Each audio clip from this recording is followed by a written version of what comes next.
아멘. 예를 들어 어떤 부부가 있습니다.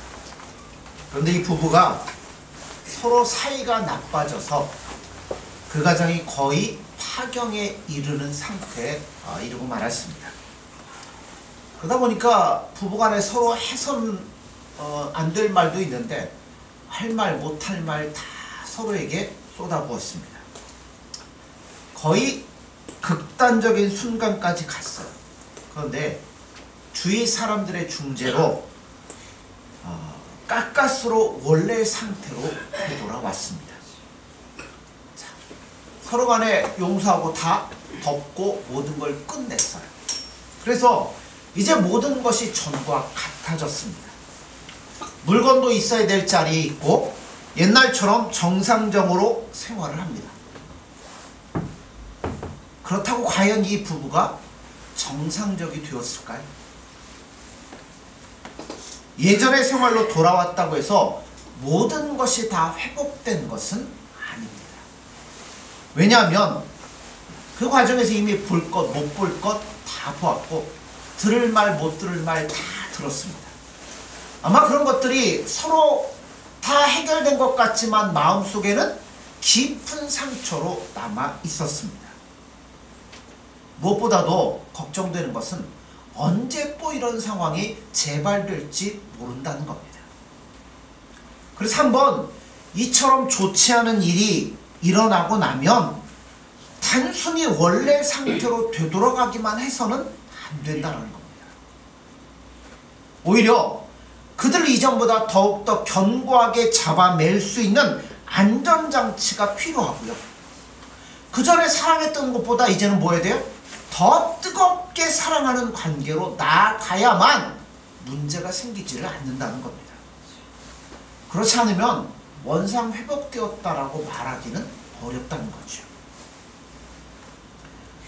지금 모세와 이스라엘 백성들 하나님 앞에 관계가 그와 똑같다는 겁니다. 지금 모세와 이스라엘 자손들은 이스라엘이 참으로 회복되기를 원했어요. 그게 제가 지난 주간에 말씀드린 겁니다. 그래서 그들은 진 밖에 회막을 세우고 하나님께 기도하는 일을 계속했습니다. 왜 진 밖에 세웠다고요? 이미 진 안에서는 이런 일이 이루어질 수 없기 때문에 그래요.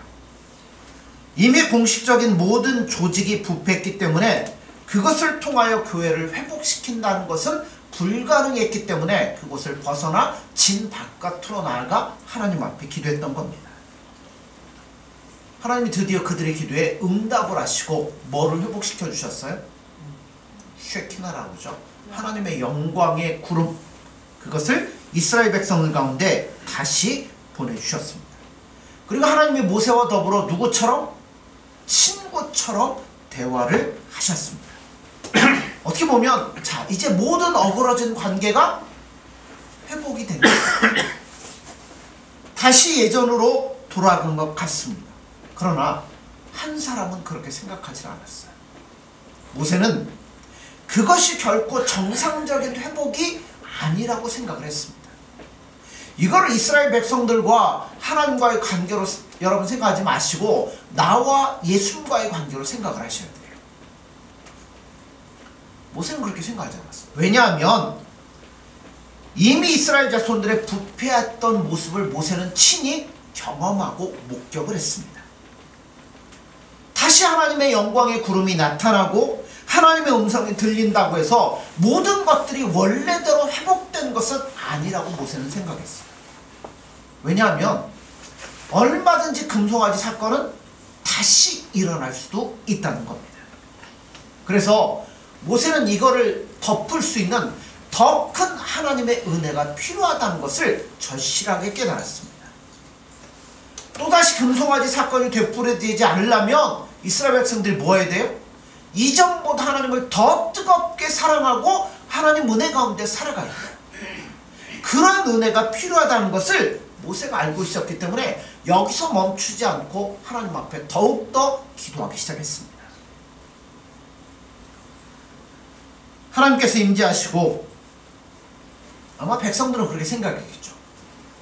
떠나갔던 사라졌던 하나님의 영광의 구름이 다시 이스라엘 백성들에 나타나고 하나님께서 모세와 친구처럼 대화를 시작했어요. 그러니까 백성들은 뭐라고 생각하겠어요? 다 됐다 이제. 이거 모든 게 이제 끝났다. 다시 원래대로 회복이 되었다. 그럼에도 불구하고 모세는 하나님 앞에 확신을 요구하고 있습니다. 왜 그럴까요? 이제는 모세가 자신감이 없어요. 그 40년 전에 젊은 청년의 때 이스라엘 백성들을 위해서 일해보겠다고 나섰다가 실패했습니다. 그리고 40년 동안 광야에서 양만 치면서 모든 걸 다 내려놨어요. 그때 하나님이 불러갖고 가기 싫다는 거 뭐였어요? 가라고 억지로 등 떠밀어서 보냈지 않습니까? 그래서 가서 하여튼 하나님 주시는 능력으로 말미암아 이스라엘 백성들을 끌고 애굽을 탈출할 때 모세는 아마 자신감이 있었겠죠. 그래. 백성들이 이렇게 하나님을 잘 사랑하고 섬기면 이제 우리가 가나안 땅에 들어가서 하나님이 원하는 나라를 세울 수 있을 거야. 근데 실패했잖아. 금송아지 만들어 그게 하나님이라고 섬기면서 그 타락하는 이스라엘 백성들의 모습을 볼 때 이제는 더 이상 지도자로서 자신감이 사라졌습니다. 이들을 감당할 자신이 없었어요. 그래서 하나님이 특별한 은혜를 내려주시지 아니하시면 자신은 아무것도 할 수 없다는 것을 모세가 절실하게 깨달았던 것입니다. 그러니까 모세가 이스라엘 백성을 끌고 오면서 깨달은 게 뭐냐면 이거죠. 백성들의 마음이 완악해질수록 모세가 무엇을 느꼈냐면 정상적인 방법으로는 이들을 어떻게 할 수가 없다는 겁니다. 그때 모세가 구한 것이 뭐냐면 예전의 은혜가 회복된 것만 갖고는 안 된다는 거예요. 이것보다 더 큰 은혜를 주심으로 말미암아 이스라엘 백성들이 철저하게 하나님만을, 예수님만을 의지할 수 있는 은혜를 달라고 구하기 시작했다는 겁니다. 정상적인 경우에 많은 사람들은 하나님의 말씀을 들으면 자신의 죄를 뉘우치고 하나님께 회개하고 돌아옵니다. 그러나 사람들의 마음이 완악해져 있을 때는 하나님의 말씀도 그들의 마음을 움직이지 못하더라는 겁니다. 그럴 때는 더 큰 은혜가 부어져야 된다는 겁니다. 교회 역사를 보면 18세기가 어떻게 보면 하나님의 은혜가 가장 강하게 임했던 때가 아닌가 생각이 됩니다. 그때 아주 위대했던 설교자들이 굉장히 많이 있어요. 조지 휘필드나 조나단 에드워드 같은 분들은 참 설교할 때 놀라운 역사들이 벌어졌어요. 저도 그렇게 할 수 있으면 얼마나 좋을까 생각하는데 조지 휘필드가 한 번은 어디 가서 이제 설교를 해요. 우리가 하나님을 만나지 못하면, 예수님을 만나지 못하면 우리는 항해를 하다가 풍랑을 만나 빠져들어가는 배에 타고 있는 사람과 똑같습니다. 하면 설교를 하기 막 시작해요. 그 설교가 얼마나 힘있었던지 사람이 이제 이 죄의 풍랑에 빠져 드디어 물에 빠졌습니다. 이게 빠져서 죽어간다. 설교를 한 사람이 갑자기 소리를 팍 질러요. 뭐라고 했어요? 밧줄을 던져라! 얼마나 설교가 그 마음에 와닿았으면 물에 빠져가는 사람에서 밧줄을 그냥 끌어낸다고 했어요. 그때 설교를 하면 얼마나 놀라운 하나님의 역사가 일어나는지 사람들이 그 말씀을 듣고 가슴을 치며 회개하며 예수님께로 돌아옵니다. 심지어는 형무소가 텅텅 비어요. 왜요? 사람들이 다 뉘우치고 뭐예요? 죄를 안 짓고 하나님이 기뻐하는 대로 살려고 하니까 형무소가 있어야 될 이유가 없기 시작해요. 이들을 설교할 때 하나님이 더 큰 은혜를 부어주셔서 사람들의 마음을 움직이고 그 시대의 교회를 바로 세우는 일들이 벌어지기 시작했던 겁니다. 교회나 개인이 하나님으로부터 떠났다가 다시 돌아올 때는 예전의 상태로만 회복되어서는 절대 안 됩니다. 우리도 그래요. 우리도 예수님 사랑한다고 살다가도 어떨 때는 간혹 가다 넘어질 때 많잖아요. 죄에, 욕심에, 세상에 넘어져서 신앙도 다 잃어버리고 그랬다가 다시 돌아올 때 예전으로만 돌아오면 됩니까? 아니죠. 이제는 이런 것에 흔들리지 않을 수 있는 더 큰 확신과 믿음과 은혜가 나에게 부어져야만 내가 넘어지지 않고 일어날 수 있다는 겁니다. 옛날과는 비교할 수 없을 정도로 뜨겁고 체험적인 신앙으로 돌아오지 않으면 그거는 우리가 진정으로 회복된 것이 아니라는 겁니다. 12절 보시죠. 모세가 여호와께 아뢰되 보시옵소서 주께서 내게 이 백성을 인도하여 올라가라 하시면서 나와 함께 보낼 자를 내게 지시하지 아니하시나이까. 주께서 전에 말씀하시기를 나는 이름으로도 너를 알고 너도 내 앞에 은총을 입었다 하셨사온즉. 하나님께서는 모세에게 천사를 보내서 그들로 가나안 땅을 차지하게 하겠다라고 말씀을 하십니다. 그러면서 뒤에 단서를 하나 붙여요. 뭘 붙이냐면 나는 안 가겠다는 겁니다. 지금까지 하나님은 내 사자를 앞서 보내겠다고 말씀하셨어요. 여기서 사자는 한 분밖에 없습니다.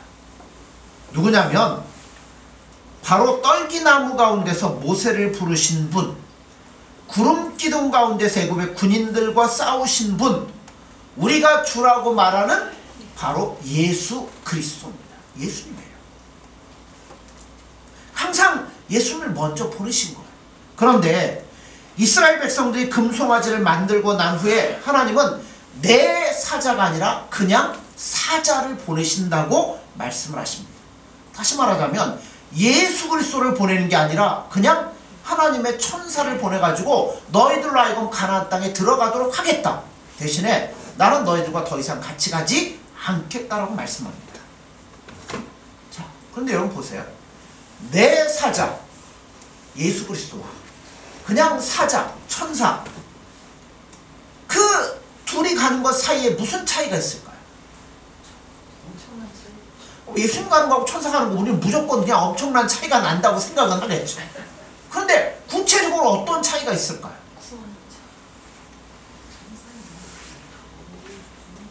예수님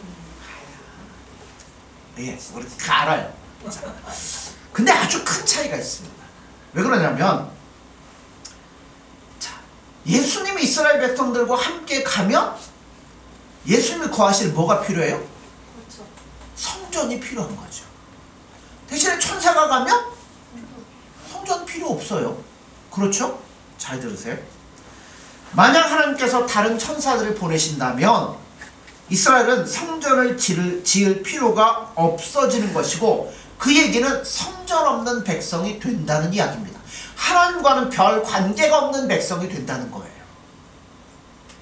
이거는 이스라엘 백성들을 아브라함을 선택하시고 이스라엘 백성을 만드시고 그들을 통해서 하나님이 하시려고 하시는 구원의 계획이 중단이 된다는 겁니다. 그 하나님의 구원의 계획이 중단되면 이스라엘 백성들은 출애굽은 했지만 하나님과는 뭐예요? 아무런 관계가 없는 백성이 되어버리고 만다는 겁니다. 그러니까 내 사자가 가는 것과 그냥 천사가 가는 건 너무나 큰 차이가 있다는 거예요. 만약 하나님께서 이스라엘 자손들 가운데 계시지 않는다면 그것은 단순히 애굽의 압제에서 탈출하는 데 성공한 한 노예 민족의 이야기에 불과할 뿐이라는 겁니다. 모세는 상당히 똑똑한 사람이에요. 그 하나님의 구원의 계획이 취소되는 것을 모세는 알았습니다. 그래서 모세가 뭐라고 그래요? 왜 그 사자를 안 보내고 이름도 없는 사자를 보내려고 하십니까? 하나님, 그건 안 됩니다. 그 사자를 보내시고 그 사자를 통해서 우리 민족을 택하신 원래 목적이 이루어질 수 있도록 우리 안에 성전을 짓도록 허락해달라고 요구를 한다는 겁니다. 그러니까 모세는 그 사자, 내 사자가 얼마나 특별한 분인가를 알고 있었다는 겁니다.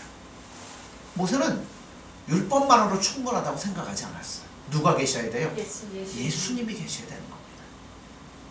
그분이 계셔야 된다는 걸 알았고요. 뿐만 아니라 그분의 영광의 소중함을 모세는 알고 있었다는 겁니다.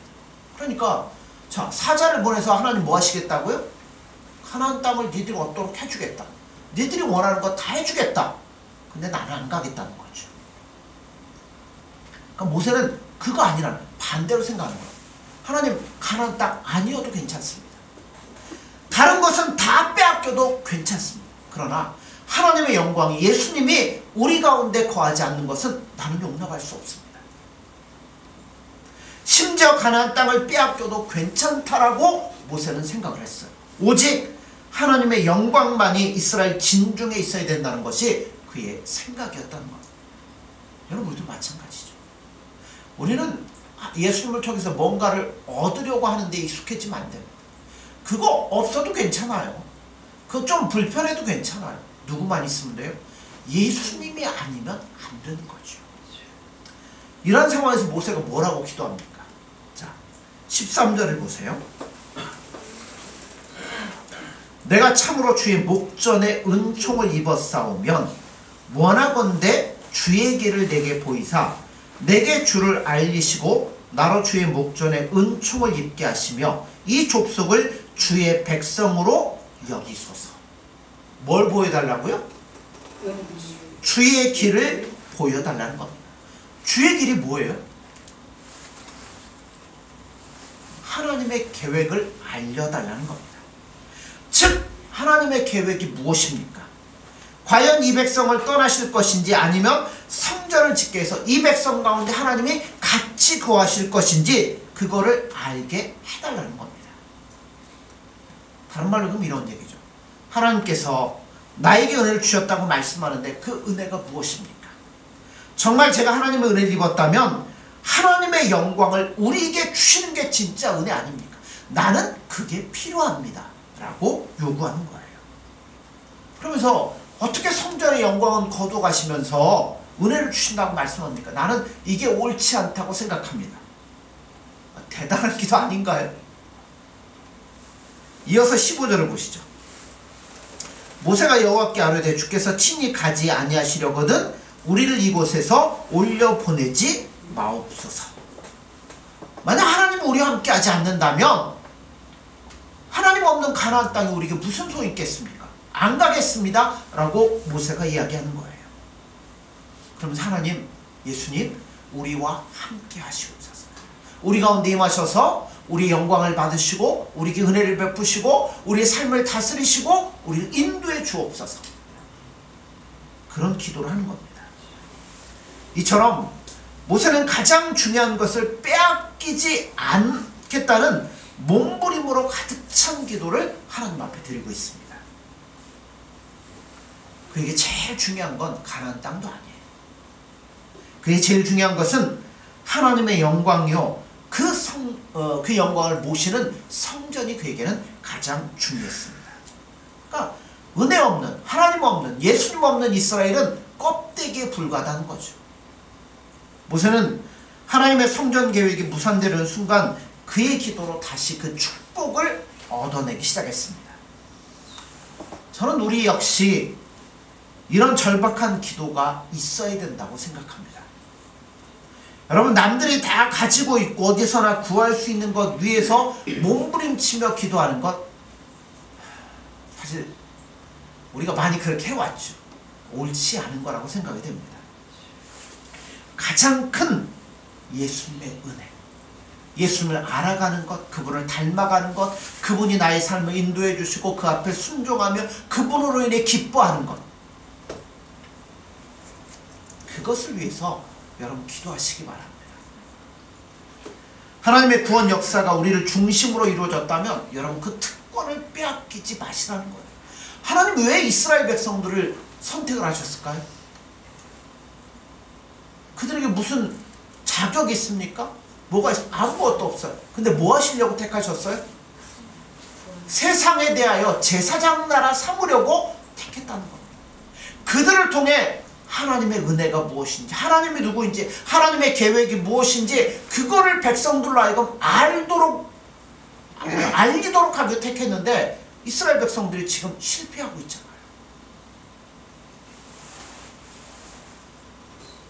그 중심을 빼앗기고 다른 것을 아무리 많이 가진들 무슨 소용이 있겠습니까? 여러분, 어리석은 에서가 되지 마세요. 에서는 뭐 했어요? 장자의 명분을 아주 우습게 알았습니다. 뭐 하나에 팔아요? 팥죽 한 그릇에 장자의 명분을 팔아버렸습니다. 모세는 어떤 일이 있어도 이 하나님의 은혜, 이 축복을 빼앗겨서는 안 된다라고 생각했어요. 모세에게 있어서 가나안 땅은 그렇게 중요한 땅이 아니었습니다. 그래서 오직 말씀하신 대로 하나님의 영광이 우리 가운데 있고 우리가 그 하나님을 사랑하며 섬기는 그 성전을 지을 수 있게 해달라고 하나님 앞에 기도했고 결국 그 기도에 대한 응답을 받아냈습니다. 오늘 우리에게 중요한 게 뭘까요? 하나님께서 우리 교회를 통하여 세상의 모든 사람들에게 유익을 끼치기를 원하시고 하나님을 알리시고 예수님이 누구인지를 나타내기를 원하신다는 겁니다. 결국 하나님의 구원 사역의 중심이 누구에 있냐면 바로 저와 여러분들에게 있다는 겁니다. 그게 우리 인생의 제일 중요한 거예요. 그래서 그것이 내가 좋은 집에 사는 것이나 내 아이들이 학교에서 공부 잘하는 것보다 더 중요한 것이 되어져야만 된다는 겁니다. 아마 대부분의 사람들은 이러한 모세의 기도를 이해하지를 못했을 거예요. 그 사자든지 정관사가 없는 사자든지 빨리 가나안 땅에 들어가서 그 땅을 차지하면 될 것 아니냐고 사람들은 다 생각을 했을 거라는 거죠. 모세는 하나님께서 이스라엘 백성들을 특별히 구별하신 것을 알았습니다. 모세는 이 백성들로 하여금 다시 그 모습을 되찾게 해달라고 기도했습니다. 자, 16절을 보세요. 나와 주의 백성이 주의 목전에 은총 입은 줄을 무엇으로 알리이까? 주께서 우리와 함께 행하심으로 나와 주의 백성을 천하 만민 중에 구별하심이 아니니까. 하나님이 택하신 목적이 이거예요. 이스라엘을 통하여서 하나님을 나타내시기를 원했던 겁니다. 그런데 특별하게 부름받은 이스라엘 자손들의 반역은 단지 그들만 망하게 한 것이 아니라 그들을 통해 하나님의 은혜가 흘러들어가야 될 세상 나라까지 뭐하게 만든 거예요? 망하게 만든 것이라는 겁니다. 이스라엘 반역으로 온 세상이 사실은 캄캄해져 버리고 만 겁니다. 그래서 모세는 다시 한번 은혜를 베푸셔서 이스라엘 백성들을 구별하시고 온 세상이 하나님의 은혜를 알 수 있도록 해달라고 기도하고 있다는 겁니다. 온 세상의 중심은 여러분 교회입니다. 어제 아침 운동하다가 옆에 계신 집사님하고 잠깐 얘기를 했어요. 그 집사님이 서울에 이제 모 교회, 어마어마하게 큰 교회를 이제 10년 전에 한번 갔었대요. 그 조카가 그 교회 부교육자인데 결혼식이 있어서 이제 갔다가 예배까지 참석하고 오셨다고 하는데 그때 10년 전에 한 2만 명이 넘었으니까요.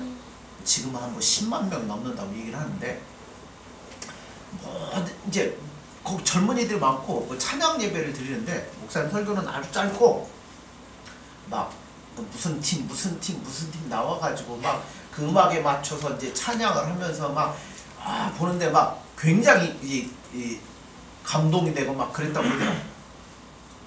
그러면서 그 목사님이 일단은 사람들 교회에 들어와야 말씀을 듣고 말씀을 받을 거 아니냐. 그러니까 우리는 그 사람들을 중심으로 해서 그 사람들을 끌어들이는데 초점을 맞추자. 그래서 이제 그런 예배가 이제 이루어졌다고 이야기를 하더라고요. 저는 그 얘기를 들으면서 정반대, 좀 그래요. 저는 제가 정반대 얘기를 합니다. 사람들을, 안 믿는 사람들을 교회로 끌고 들어와서 교회에서 그들을 이제 변화시키려고 하는데 여러분, 저는 그렇게 생각하지 않습니다. 세상의 사람들이 하나님을 아는 것은 그들을 교회로 끌고 와서 알게 하는 게 아니라 예수님을 사랑하고 그분이 기뻐하는 뜻대로 살아가는 우리의 모습을 통해서 세상에 영향력을 끼치는 거지. 그러니까 그분의 얘기도 맞을 수 있어요. 제가 뭐 틀린다는 얘기가 아니라. 그게 안 되는데 세상의 사람들을 어떻게 끌고 오겠냐는 거죠. 교회가 중심이, 그래서 세상의 역사는 교회가 중심이 되어야 되는데 교회가 중심이 된다고 해서 교회가 직접 나가가지고 뭔가 변혁을 일으키고 운동을 하고 뭐 세상을 통치해야 된다는 그런 뜻이 절대 아닙니다. 사람들이 예수님을, 하나님을 알 수 있는 것은 오직 누구를 통해서밖에 알 수 있을까요? 바로 저와 여러분들을 통해서 하는 거예요. 우리가 뭐 교회 다니세요, 뭐 하세요 안 해도 우리가 예수님 안에서 예수님 사랑하고 그저 예수님 기뻐하는 뜻대로 살아가려고 노력할 때 세상의 사람들은 우리를 통해서 야, 하나님이라는 분이 예수님이라는 뭔가 좀 다르구나라는 걸 생각하게 되는 거예요. 왜 요즘 교회가 그렇게 욕을 얻어먹습니까? 우리가 전혀 예수님의 모습을 나타내주지 못하고 있기 때문에 그렇다는 거죠.